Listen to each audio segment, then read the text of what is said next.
Hi everyone, welcome to another installment of me talking to you guys in conversation. Not talking to you guys, talking at you guys, talking with you guys. Hope you're all well. This is more of a fashion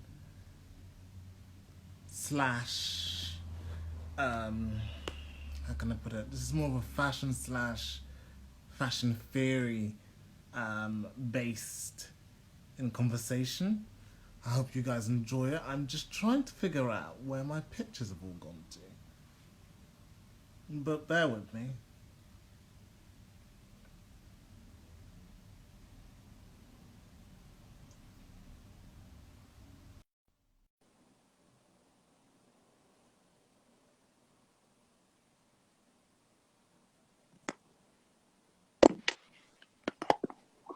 Hello, Dawuud. Hi there. It's good to see Yeah, I'm here. you. Bit nervous. You shouldn't be. Yeah. Let me just place this down. I cannot for the life of me find your videos on my files. They'd Okay. said not your videos, but the stuff that you sent me is not coming up. I spent the last 10 hour trying to work out if it was software, if it was this, if it was that. But I know you sent them to me. Uh, Yeah. so what it's taking a little bit of time. And I want to show what you've done so people will have an idea of what your aesthetic is about. So Yeah. whilst I search for them on here, would Yeah. you mind introducing yourself to Yeah. everyone? Sure. So, my name is Dawood. I am a fashion designer slash researcher. I've been doing this now for 5 years, more than 5 years, and yeah, I'm based in London. Most of the stuff that I do is in London. Mm. Um, so my perspective on clothes is immersive, culturally immersive clothing, experimental, Mm-hmm. in a sense where I sort of um, try to add a heavy dose of realism into what I do. Mm-hmm. So it's not just imagined or a place. I do not. I try not to create fantasy. I'm not against fantasy, and I guess sometimes when I use some form of romanticism, Mm.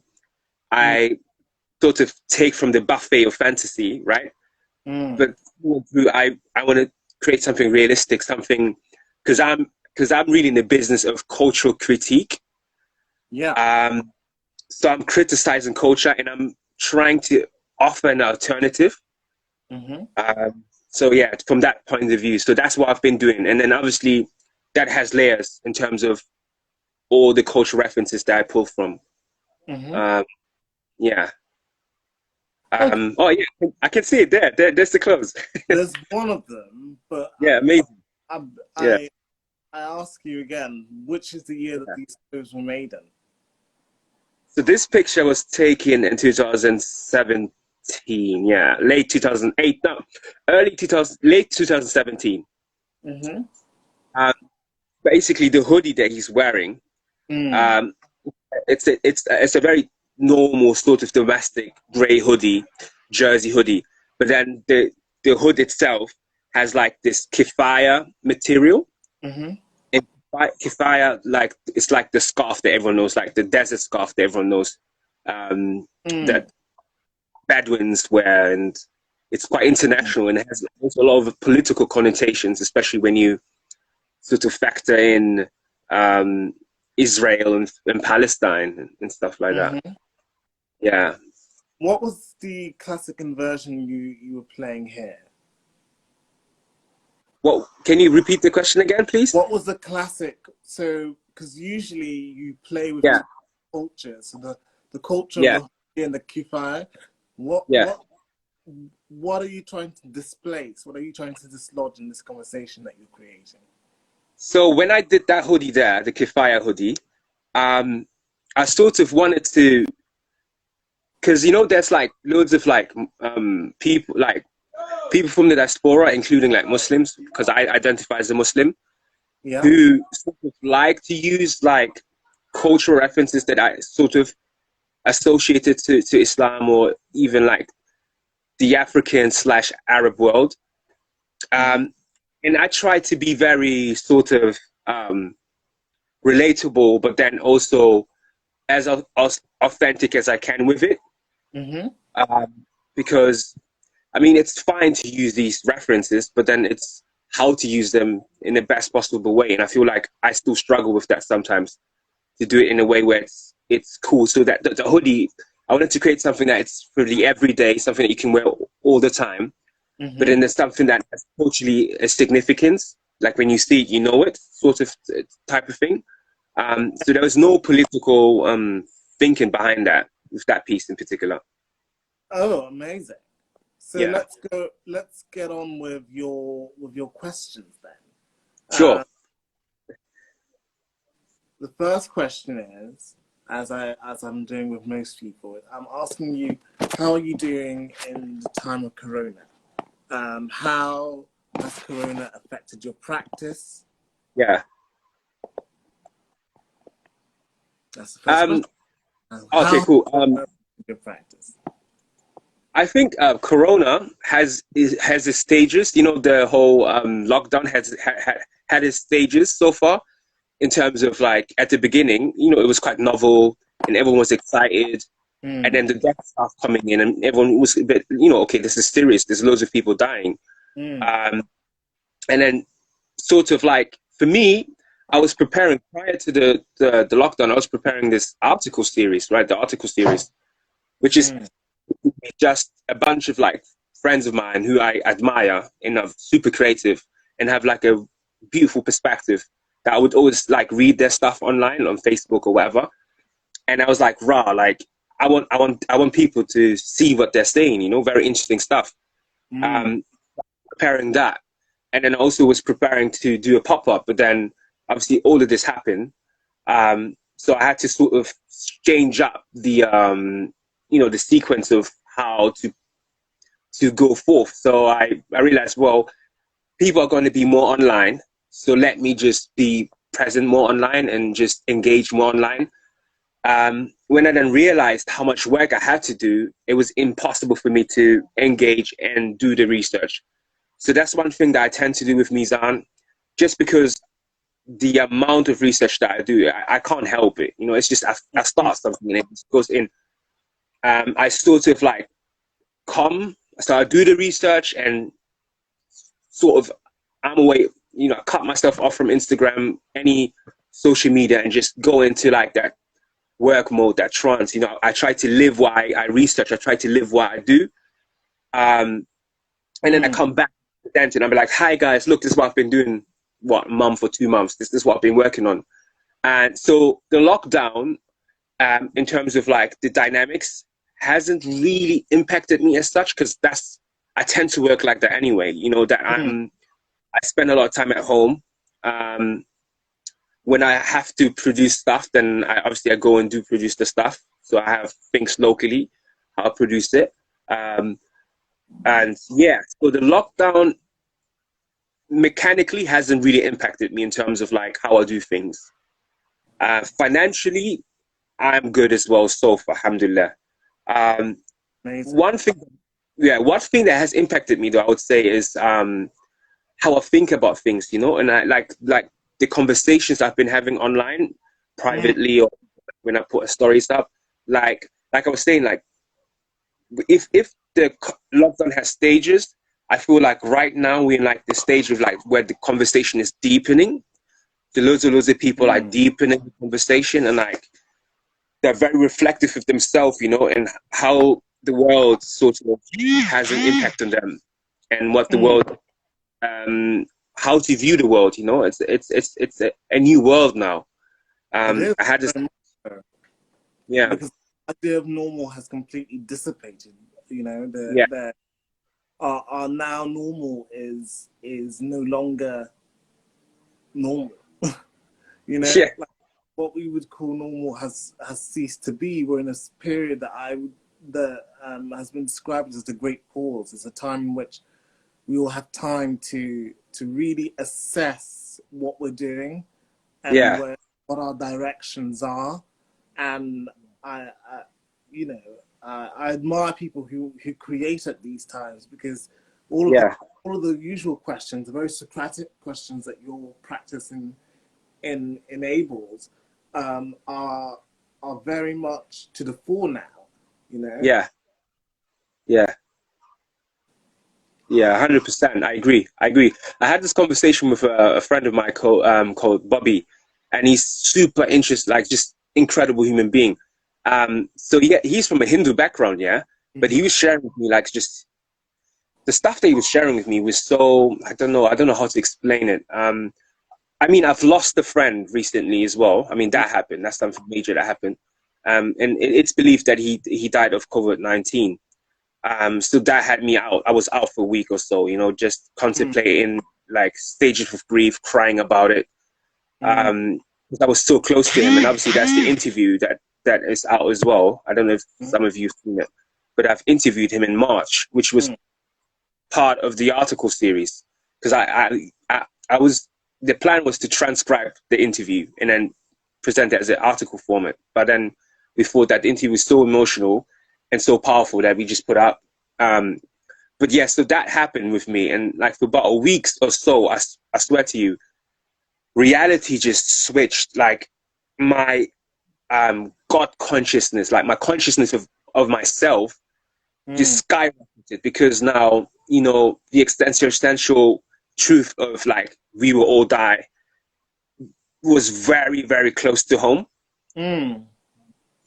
So that really impacted me and how I value time. You know, it's been, I think, 3 days or so, not 3 days, about a week ago, since he passed away. Every single time when I wake up in the morning, I feel so happy. I feel just so grateful. I'm like, wow, another day. Like, let's go, let's do this. You know. So I mean, this whole show could be about Easter. You know, my brother passed away. May Allah have mercy on him. Um, but we have to stick to the topic. So yeah, that was a major thing. So then I had this conversation with Bobby, and he was sharing this incredible stuff with me. Yeah, Mm-hmm. he's amazing. Like he was talking about how, um, you know, how the world and life, you know, we tend to focus on so many things that aren't important. You know, and we neglect the soul. And I feel like I was sharing this thing the other day. It was really Kandinsky, Russian artist, and he says Mm-hmm. um, the artist does not only train his heart, but he also trains. The artist does not only train his eye, but he also trains his soul. You know, and So true. yeah, and So many artists spend time developing their practice, or in fact just meditating on what it is to be themselves. yeah, yeah, Love yeah, candidacy. yeah.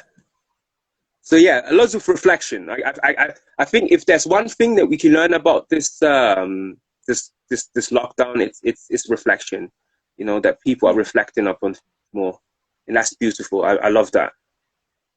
Yeah, My friend Gail last night in her interview came from a yeah, very much more Christian ethos, and she mentioned the term reflection or yeah, representation, and yeah, very it's very what's the word? It is very patent in your work. The yeah, term represent and represent. In the same way yeah, as this guy in the hoodie is is standing there representing a different facet of culture, he's also yeah, representing and representing what it is to be black and to be probably Muslim and to be yeah, other at the same time. There is a symbiotic relationship between those spheres. Um, yeah, I wanted to also think about. So you speak a lot about how this time is being used to reflect back yeah, on what's yeah, on. Um, yeah. what is your projection for what may come as a result of Yeah. this interaction? I feel like so I'm by nature like an idealist. You know, I'm very always hopeful about the future and a bit romantic about the future. And it's a bit of a paradox because You deserve to be. yes, but aesthetically, I tend to subscribe and borrow from realism, right? But then my emotions and my division has to be greater than what I can see and sense and smell. Um, so if you ask that side of me, I would say that I'm super hopeful because I'm just so energized now. I mean, like I said, a friend of mine had passed away, and I get to live on. You know, I get to live on and carry on. So that is something that carries me and gives me energy every morning. You know, that spiritual energy that I need to just see the future as something that the future is great, and what is happening right now is that it's realigning our, you know, human nature, because the rise of technology and the rise of the machines, we are distant from each other. We are distant from each other. We all are distant from the core of what makes us us. And I feel like, despite being more online, people are interacting in a more urgent way. So it's not just like, oh, you just so. For example, I watch your story, and I just send you like say smileys or something, or a word. Now people are actually having conversations like us, right? We're having a proper conversation. We take our time out of the day because we have time now to do it. So I guess that's the beauty of it, that is going to hopefully translate into, you know what, I actually missed those days of communication that was authentic and deep and intimate, you know, even if it's over the phone, you know, it's still something that people are doing now more than ever. So I think in that way, I'm very hopeful that people are going to pay more attention. Thanks.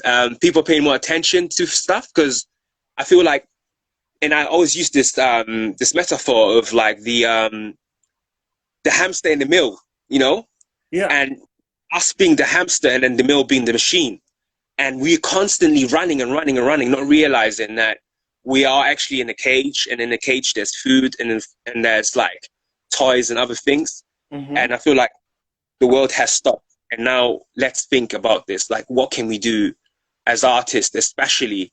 It's so important that we artists, you know, that vacuum that existed has, you know, that vacuum that will exist, in fact, has to be filled with something that comes from deep down, you know? So I feel like that's going to happen. I think that's going to happen. I feel that this time has been sort of presented as a time of solace, of taking solace in the small things, and also taking solace in the fact, and celebrating life for what it is and what it has to offer. But as you said, you're very much a positivist in outlook. How do you align that with the amount of suffering that is also going on? Because I think it's important that the opposite of suffering isn't happiness, but the opposite of suffering is probably, I don't know. I think there's probably another term for non-suffering that isn't happiness. I think it's a beautiful question you asked there. It's a very deep question. I've never thought about it in that way. I do not know the opposite term for what, like, you know, because suffering and then happiness, they're two quite absolute terms. So I don't have another term that can replace it with. But what I can say is that, just using Isa again, you know, my friend who passed away recently, so we would go every Sunday, we'd go to this thing called Speaker's Corner. Over there, we would have conversations with people. And like, what happened with the culture at Speaker's Corner is that over the time, with technology, you know, being cheaper, and so people having like recording facilities and cameras, it was just easier to record So people would record conversations. To me and Issa, this is a very local type of thing. Every Sunday we go there, we spend our time there, philosophize, contemplate. But we did know that the videos are put up on YouTube and there's hundreds of thousands of people watching it. But like when you're there, you almost forget that the camera's actually recording you. Now, when he passed away, I had messages from all over the world, like people from Canada and elsewhere just messaging me condolences and also how much impact Easter had. Like he was known for like his mannerism and like his decorum, right? He was known for that. And people were messaging me and like telling me how their wives liked Easter so much because of the way he used to deal. Because I mean, if you know something about Speaker's Corner, it's super inflammatory. Yeah, so, of course. Yeah. Intellectual firmament. Yes. And he was so amazing, like how he would have this composure, right? How he would deal with situations. And then basically, I thought about this, and I don't know if it answers the question you asked me about. So if they're suffering, like how do I cope with it when I know that I'm not necessarily as much, I'm not suffering as much as others are. Like how do I keep up with like a balance within my soul, and how am I walaikum salam, how am I happy about it, right? So I think what I do is that what happens is we have acted locally, right? It was a local engagement that me and Issa were engaged in, right? But because of technology, that was made global. Yeah. And I feel like maybe that's a formula for the future, where you immerse yourself culturally in the time and space that you are in, and you sort of find ways to share it with people, whether it's online or by traveling and having events. I think I did that last year as well. I had a pop-up last year in Germany, and because I have loads of people in Germany who support the brand, so it was just logical for me to do the first pop-up over there. And that's exactly what happened. So my life experience, the ontology and everything that I experienced here, and I took it over to Germany, and people were engaging with it. So I feel like sometimes as creatives or as contributors, people who want to like benefit society, we shouldn't put too much pressure on our shoulders to save the entire world. I feel like if I think you have to also remember when you're speaking, you have to speak with the self. Yeah. And that you have to speak for yourself mostly, and not pretend that you're speaking on behalf. Yeah. You can't represent all of humanity in yourself. And yeah.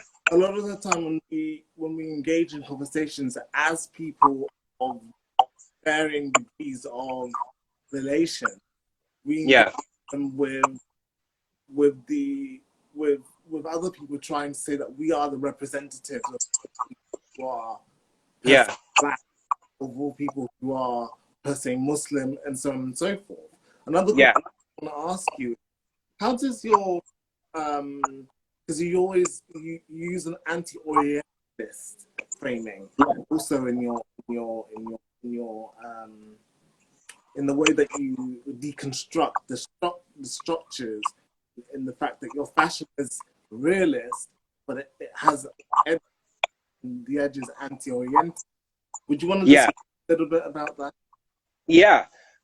So you see, it started as something, and it was anti-Orientalism. It was about Mezan. When I started Mezan, it was about introducing a new narrative, but also like reclaiming a narrative.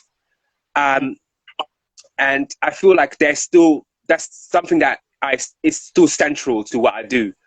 However, with time and research and engaging in the material and the resource and sources, you find that first of all, human beings aren't too different, and that these Orientalists were wrong. I mean, Edward Said was right with his book Orientalism, that they were portraying it in a way that was they were othering,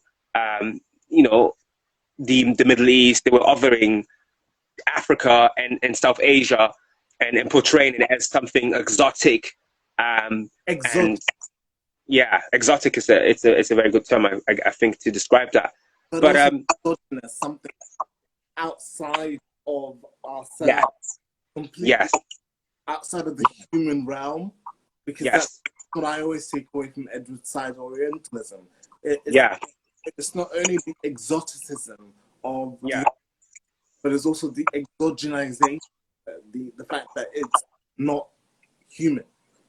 Correct, correct, correct. So it's like, again, it goes back to fantasy, and that's why I'm not really too keen of fantasy, because when people fantasize about these distant lands and, you know, plain sand of there's deserts, and, you know, and then there's this theme about like females in these harems, and they're like kept there, and then flying carpets. Like that's basically what has dominated like the Western world for a very long time in its popular culture, when they were portraying the Middle East and North and Africa and parts of South Asia. But what happened was that, you know, when you start looking at culture, you start to realize the dark connection and links. And these links are very deep. They're like very deeply embedded in the structure. So you really have archaeologists sort of like excavate it, and then it's sort of like then starting to compare it. So the reason why sort of switched a bit away from the anti more into like finding links is because I grew up in the West, right? I can't change that. That's the immutable fact about my identity. I grew up in the West, so there's loads of things that I'm influenced by also. And when I start looking at my upbringing and then how I grew up in Germany and things that I was inspired by, and then I start looking at, say, for example, like Tuareg culture in North Africa, and then how they were connected with the Berbers, and then how the Berbers.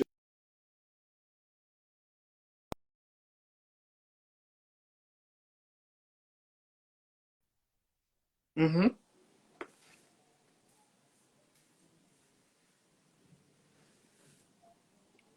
Slightly frozen. And alhamdulillah.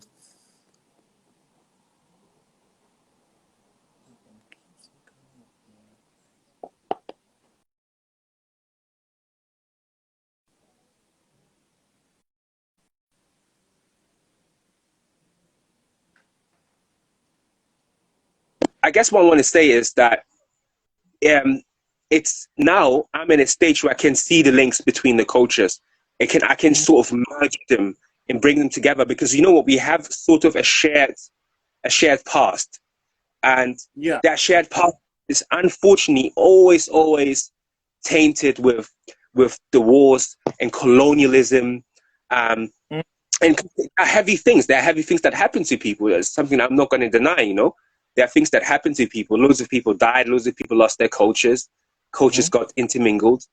Um, but I think what really helped me to find solace with me, instead of separating cultures, you know, as in, okay, this is the West and this is what the West is doing. So they're trying to, Hybrid, isn't it? pardon? It's more about the hybridization Yes, of yes, yes, yes. if you take your mind back, the Oriental mind or the Orientalist mind forgets Yes, the fact that there was trade going on the whole time. So all yes, of these cultures were meeting in the Middle yeah, East, yeah, acted as a bridge between Africa, Asia Minor, and yes, Europe, and yeah, that created a cultural ferment. yes, yes, correct. Well put, well put. Trade is such a big thing in this. Especially, I mean, if you look at, like, say, for example, India, right? All the cultures, right? The very ancient cultures in India are sort of now linguistically classified as Indo-European. So Mm-hmm. they have a shared um, history linguistically, right? Um, Yeah. and this just goes to show you how connected we are. And then you have like the histories of like these the Africans, the East African kings in India, you know, who were ruling over regions in India. So Yeah, pre-modern, very, hmm? Yeah, very true. And they rose up from being slaves to being kings in correct, their own, correct, correct, leading correct. armies and the rest of it, which is a narrative that is not really very well investigated. Yeah, Uh, yes, it is. Yeah. Well, when that starts to happen, when I start to come across this stuff, right? When I start to realize, oh my God, like we are all connected, you know? Um, I was like, okay, this is more fun. Now mm, I can, because I'm from Germany, right? So I could, yeah. I'm not literally from Germany. I'm from Kinshasa, Congo, but I was raised in Germany. But what I Of could do course, now, I and could the complications of culture. Yes, yes. So I could take something from like a region I'm from, which is like North Germany, like Schleswig-Holstein, Mm-hmm. and take something from like Kinshasa and then mix it up. And then that's innovation, you know. The guy who designed the Air Max 1, and the main designer for Jordan, what's his name again? I forgot his name. But he designed, by the way, guys, all the Jordans that you wear today, this guy, Mm. Tinker Hatfield, that's his name, Tinker Hatfield. He designed all the Nikes, the iconic Nikes that we know. So it's Air Max 1, 95, Jordan 1, all of it, one human being. And he describes innovation in a way where he says, innovation is when you take things that already exist and mix them together, and that sort of creates a new life of existence, a new code of aesthetic. And that was very, very obviously into like cultures.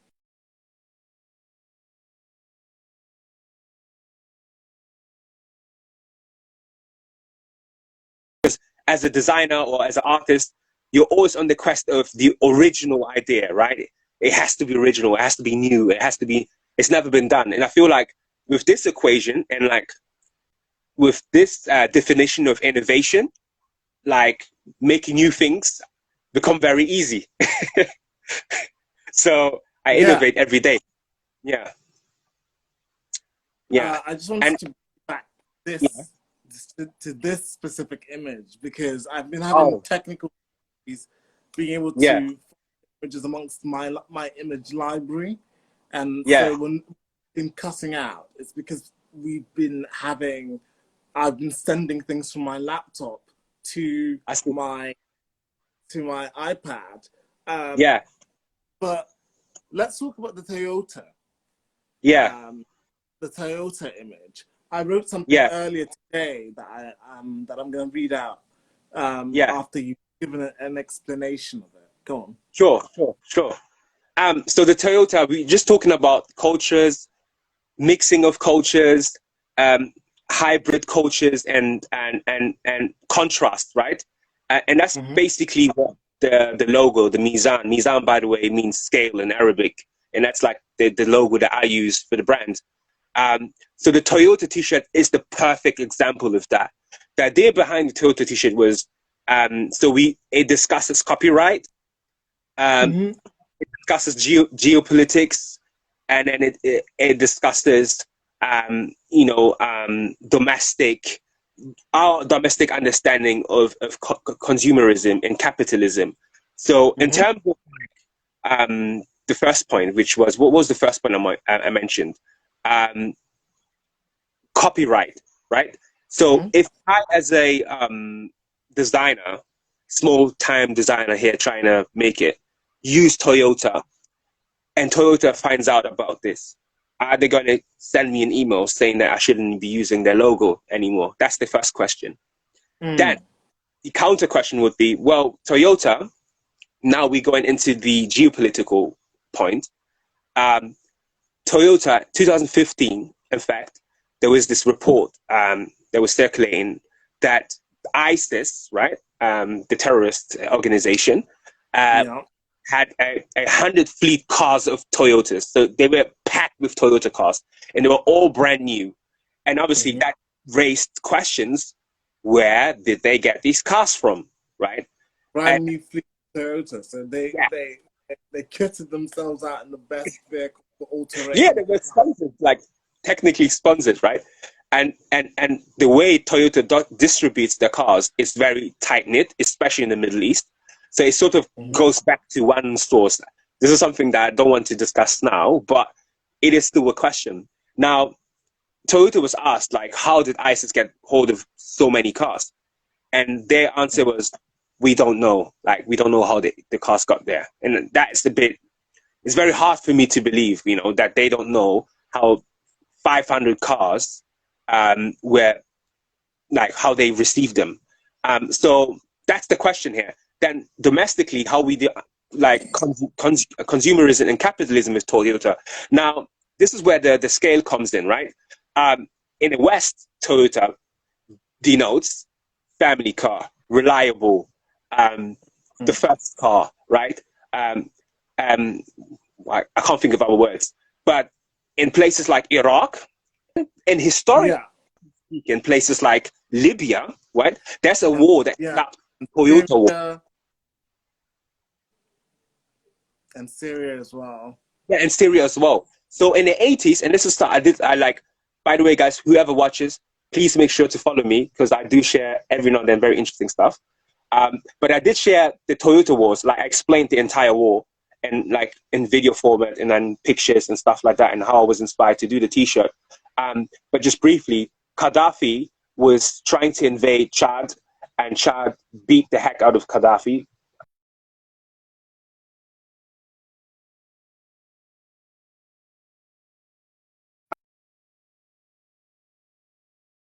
Again, if I use it as an artist, are you gonna what are you going to do? Because when terrorists actually use it to kill, when these family cars or these like functional cars become weapons of mass destruction, the only thing that you are saying is that, well, we don't know how it got there.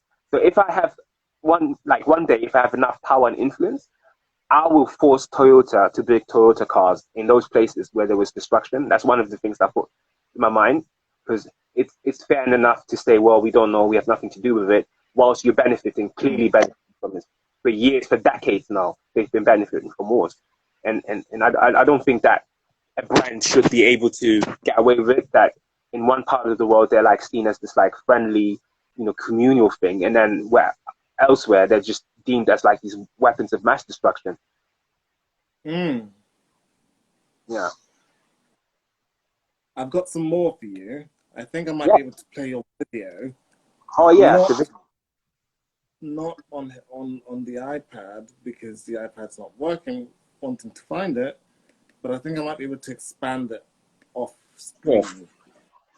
Yeah, in the meantime, I just want to say thank you to everyone who's tuning in. I really do appreciate that. I know like people have better things to do than watching they're watching me talking here and Eduardo, but we really appreciate it of you guys tuning in, and I hope we can do more. Yeah, it's important for discussions. And part of the video was some lilies, and I decided to bring out my lilies. Beautiful. So I love your setting. Sorry? I love your setting in the background. It looks very nice. The plants and. Oh, thank you. It's the only way I can rest easy. I like to look at pretty things. And then deconstruct arguments in front of them. Beautiful. Thank you. Tell me more about the Toyota story, because there's a lot more to be said about that. Yeah. Tell me about how people have reacted to it as a concept, and how people have started to buy into questioning Toyota by acquiring your brand.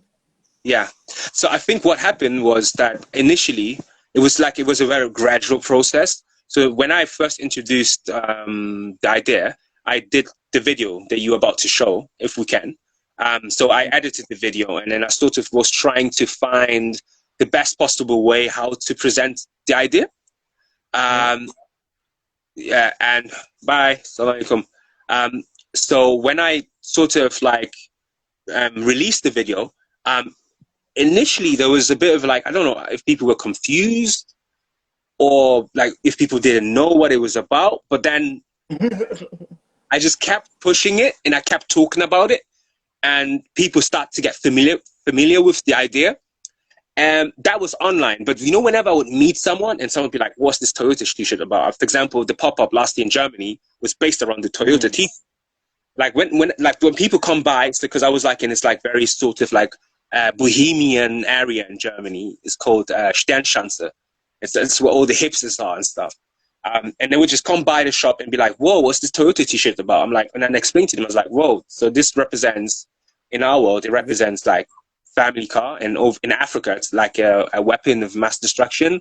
And I want to see what Toyota sell their stuff. Are they gonna like stop me selling Toyota T-shirts or not?" And I, "Oh yeah, that makes sense. That's quite amazing. Wow, I never thought about this in that way." So they sort of like immediately build like an emotional connection T-shirt, and it's just a T-shirt that says Toyota. So But that I like the way I like the way you discussed the sign and the signifier there. yeah, yes, yeah, The Toyota, but it signifies two different propositions yeah, that come together in the way that we see the brand. yeah, Because the brand is one of stability, of humble domesticity, yeah, and family. yeah, The emphasis doubly on family and domesticity and safety, yeah, whereas it in itself is a vector of violence. yes, yes, yeah. It's almost like it's like a parent turning in on you. Yeah, that's a very beautiful way. Exactly. It's sort of like wow, how can I say it? So in Kabul, right, Afghanistan, that car means, if you see it from a mile, you don't know what it means. It could be the last car you see, you know. Over here, it's just another car. It's a means of it's something you'd run away from and not run towards. Yes, yes, yes. And you know what is so disturbing? It's that the car, the Toyota pickup, it's a particular car. It's called Toyota pickup. It's been a car of choice for the longest, like in that region for a very long time. People have been using the same car over and over again because it's so reliable and it's good quality. But yeah, so yeah, I had a friend of mine called Theo. He wrote an article explaining the situation, Toyota, and the military history of Japan, and that's the video we did. Gonna play the video. Yeah. Let's hope it plays properly. Oh yeah, I'm trying to do this backwards, guys, so bear with.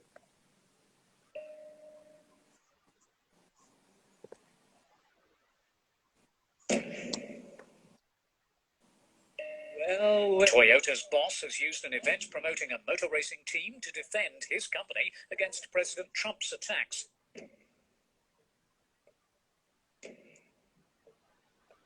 That says truth, by the way. Hurt. The video is on the website, but the website is under construction. I will give you, if you send me a message, I can send it to you. Okay, that's fine, but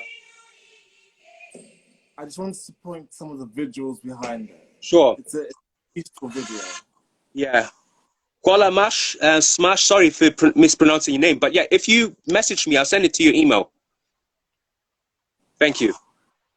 Yeah, sorry, Eduardo.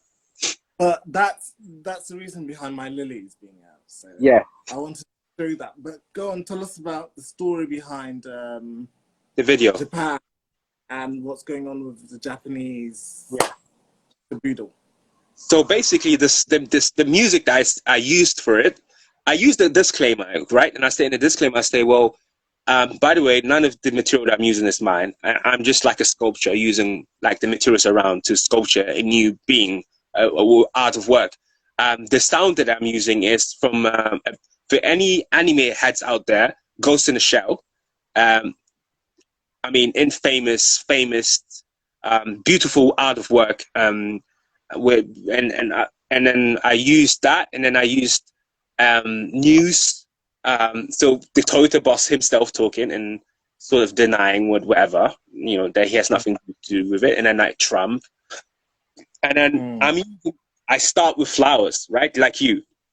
And again, the reason why I'm starting with flowers is because like the flower there is sort of it's like blossoming, and it's representing the very thing that we were talking about, you know, stability, growth, family, interaction, like safety. You know, like flowers need loads of sunlight and cultivation, right? So that's what Yeah. it represents at the beginning, and then I associate the imagery with words, with like truth, you know, and then the flowers they burn towards the end, right? This burning, and then Yeah. because literature is very important with what I do.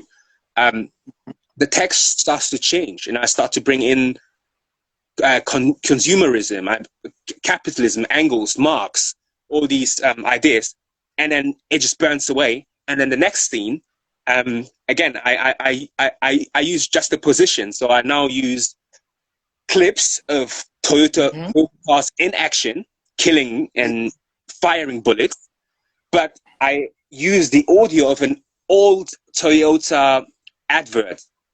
So it's an advertisement really, but I'm using the voice of the advertisement, but I'm showing the image of what the car does when it's Destroying. when it actually gets to so long. Because essentially, if Toyota was to do an advertisement with that voice, they would just show you a very nice car. But I'm saying, no, Toyota, show them the other side of the story also. And then it's like that. Yeah. Amazing. So, Yeah. guys, we have 8 minutes. You're welcome to ask any questions at any point. Yeah. It's been a very interesting conversation. I've really enjoyed having Dawuud on. Thank you. I've shown you the things properly, but we've been having so many technical difficulties today. Mostly due to the fact that the algorithm puts every image that gets downloaded in weird places. So I've got like 2,000 images to go through to find 1 or 2 images, and that's a very long time to do that. Well, even though I downloaded them earlier. Yeah. But I just love the way that you create, because fashion is usually seen as being such a shallow world. Yeah. Of you know, it's about the fetishism of the material over everything else. But you're using it with really basic concepts and creating really complex arguments. Yeah. And advance a whole school of thought at the same time. Oh, thank you. Which is in itself quite revolutionary. Hence why I wanted to support. Yeah, I mean, you said it well. You know, you said it so well that I feel a bit shy now. But yeah, that's what we're trying to do, isn't it? I feel like you know, you said something amazing. You said I like to look at beauty and deconstruct beauty, right? And there's this like one tradition, like this saying, this narration that the Prophet Muhammad, he says that Allah loves beauty, and Allah is beauty, and He loves beauty. And this is out of a conversation where the Prophet, he was talking about arrogance and pride, you know, and superficiality. And then there was one guy in the gathering, and he got a bit upset because he used to love clothing. He was like a fashionista in the 7th century. And then he says to the Prophet, he says, "Oh, Prophet, like, I like to dress well." And then the Prophet looks at him and says, like, "Don't worry, God is beauty and He loves beauty." And that's exactly what you were saying earlier about looking at beauty and deconstructing it and then sort of reflecting upon it. Like, I feel like beauty sometimes is used to like very arbitrary almost, or if not arbitrary, but like very lowly, like as in low. It's low in the category of things, but even in the Western canon, beauty has always been prized as one of the most important parts of the hierarchy of the schema when it comes to judging art. Yeah. Because one thing that is found quite, I think, quite different in modern art is the fact that people don't know where the beauty lies unless you're initiated into the language of how to read that artist. Everyone has their own language of beauty and has this go and commit iconoclasm, Yes. and no longer revere certain objects for what they do, what their purpose is, but instead revere them for what they don't do. Sure. I agree. And that's why I'm a bit of a crusader as well. Well, crusader, I shouldn't be using that word, but yeah, I'm a bit of like a vanguard of beauty. I talk about it a lot. I mean, like I think that beauty is something so integral to human beings. Like, we should really cherish it, and we should like engage in it. And beauty is not limited to an object, the 3D object.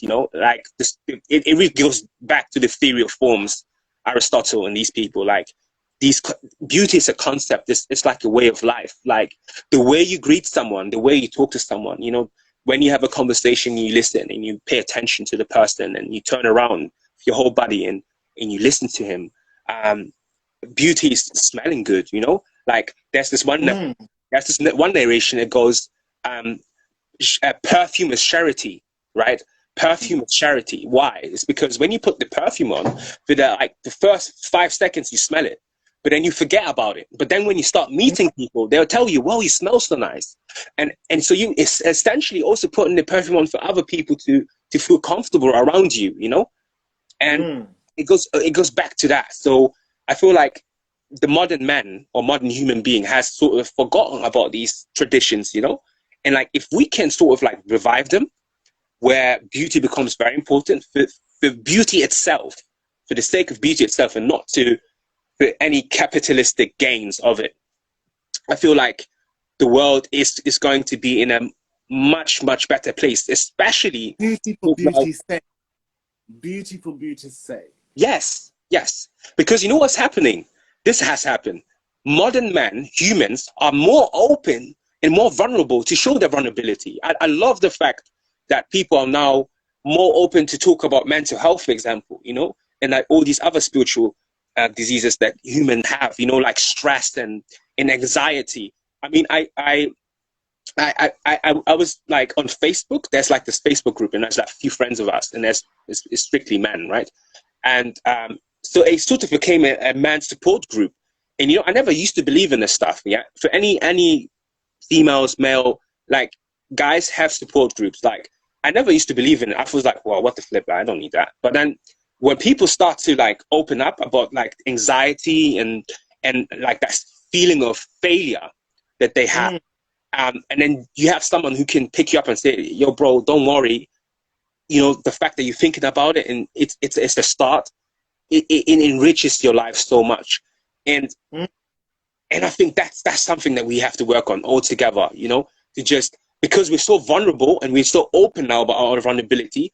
When we open ourselves up to beauty, we will build Taj Mahal again. We will build Hagia Sophia again. We will build the cathedrals that were built in France again. When we are open to beauty and we allow beauty into our life, and not on a superficial level, on a level that really connects with our souls. Because we human beings, like when you see something beautiful, it doesn't matter what it is, everyone is in awe, and that's what Edmund Burke talks about when he talks about the sublime and beauty, that powerful, like you in front of a storm, you're afraid, but then you're also amazed by it, a mountain and things like that. To bring this together, I would like to from the great heights of your soaring oratory, I would like to bring up the idea that the sublime itself is what we're facing currently. We're facing a sublime, invisible force, fresh to overturn humanity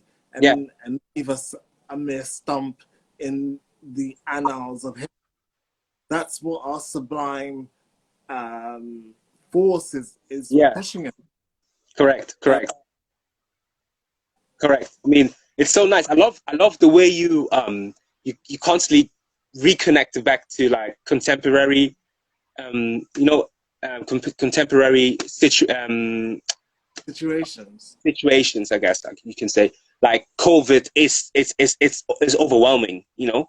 Whether you believe it, whether it's taking place or not, but it's overwhelming in terms of like the way disrupted our lives, and so it goes back to the whole thing of like people like we have to be hopeful, you know, be hopeful, but then also plan, you know. I was talking to a friend of mine called Jamie. She's the curator, and we were talking about this, and she was a bit, I would say, not cynical, but she was more realistic in that sense. You know, I'm a poet, I'm an idealist, and she was very concerned about what's going to happen because there is going to be suffering, you know. Naomi Klein, you know, she talked about this a lot as well. Is that throughout lots of this, it's because culture in itself is still under mothballs. Yeah. We are still very much in a closed society. Yeah. And that in itself hasn't allowed for the full suffering for it to be fully apprehended. Yeah. Because there are people that we're never going to see again. Yeah. There are people who haven't, who are not going to be as able anymore. Yeah. You know, it's gonna create a shock for people because we spend so much time indoors now. Yeah. You know, heading outside of your house is almost like a new experience every time. What am I going to find? That anxiety towards the external world has been amplified and sublimated, you know, to an extent that when we're confronted by it, we almost have to find new words to describe it. Yeah, 100%, 100%. For consistent new realities. Yeah, 100%, 100%. It's so true. I think it's all with COVID-19, economically, just what is about to happen. So the vulnerable who were already not benefiting from the economy, once this finishes, then they're already talking about recessions. But I feel like what is important, because essentially we're not talking to, it's impossible for me to talk to every single human being on earth. But I know for a fact that I'm talking to a crowd that is interested in art, interested in fashion, interested in history, interested in all these things. And if I'm talking to the artist, and I'm talking to the maker, the contributor, what I can say to you guys is remain positive. Guys, people will need us. People will need people like yourself who are engaged in creating and producing. And we need that hope. We need to bring that hope to the theater of life. Amen. Yeah. Amen. With that final thought, I think it's time when to peace out. Sure. I thank Dawuud Mezan for bringing us his bit of peace, his perspective on what is going on currently, and the sublime and beauty and strength of what beauty and faith can do. And I thank you guys for having tuned in and being, again, a very attentive audience. Thank you. The interview will be, you're welcome. The interview will be placed on my IGTV page, and I'll tag Mr. Dawuud, so you can also follow him in respect. We are in the last 2 minutes. I've just got my 2-minute warning. Sure. I always like to leave before the takers. Sure. Look. Yeah. Sure. Tomorrow we have who do we have tomorrow? Bye, Dawuud. Bye. Tomorrow time at 6 o'clock tomorrow. Goodbye.